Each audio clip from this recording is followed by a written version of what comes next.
The Commonwealth may proceed with the other charges against Ms. O'Connor. Your Honor, if I may, I'd like to ask that the court hear testimony from a respected psychiatrist, Dr. Margaret Saybrook, regarding my client's mental and emotional state before this decision is made. I'll allow it. Dr. Saybrook, please approach the stand. Hannah O'Connor was in an extremely vulnerable and compromised state at the time of her confession.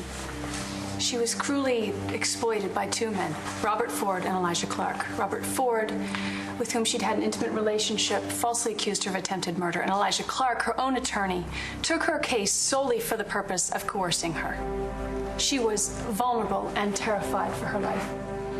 How could she be held responsible for her resulting actions? Hannah is a victim. She's not a criminal. I think it's important to remember the difference. She was driven to extreme and self-destructive behavior by these two men. And she should not have to pay with her own freedom. Thank you, Dr. Saybrook.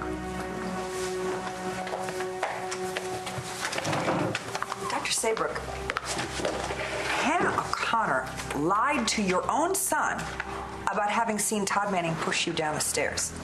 A lie that almost cost Todd Manning his life and landed your son, Cole Thornhart, in jail. And at the time, Elijah Clark was not coercing or manipulating Hannah.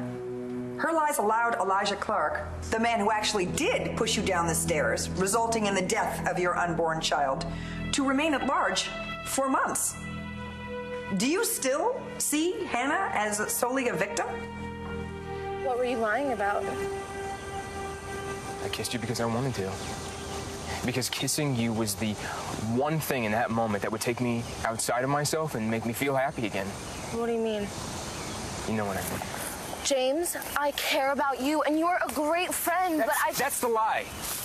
That is the lie. I don't want to be just your friend. I don't want to run into you in the park or at school or at the diner and say, hey, what's up? How's it going? See ya. You know, I think our friendship's a little deeper than that. Oh, yeah, like study dates and taking you to the movies sometime? Yeah, sure. No.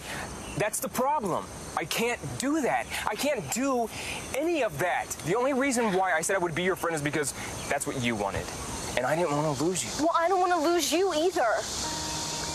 You don't feel the same way that I do. You're fine with things just being the way that they are. James, that's not completely true. Rex saw you naked upstairs in your house. It was an accident. I was getting ready to take a bath, and then all of a sudden I heard Rex's voice, which spooked me, so I dropped my towel. That's it? That's it. It was nothing. Really, I mean, I promise you, I have absolutely no interest in Rex. Well, that's good to hear. I hope that it's not going to be a problem for you. I have hired Rex on back-to-back cases because, well, you know how good Rex is at what he does. He's the best. Yeah, and I think he's really eager to make some extra cash, you know, to help you out. Oh, that's another thing. I pay my own way. You know, I didn't mean for it to sound that way. Something you might not know about me, but I'm a pretty independent person. I get that sense. I know that tuition can be pretty expensive. Yeah, and I got a grant to help me out on that, a pretty big one. So Rex doesn't have to work for you on my account. I'm not your charity case. No offense, Rex, but I'm a Buchanan. You're not. So it's my responsibility to protect the family, not yours. Okay. It might not be my responsibility, but I feel like I owe it to your dad. Who hired you? Matt. Just give me a name. I'm sorry, buddy. I can't tell you. Then show me the files you took. The ones that you tried to hide there in your briefcase. What do you have Matthew doing exactly? Buying, selling? No, not quite yet. No, more like photocopying. But hey, you gotta start somewhere.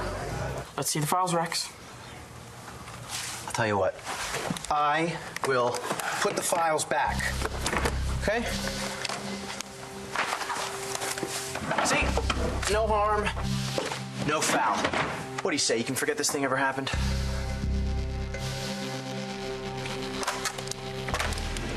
Security, we have an intruder.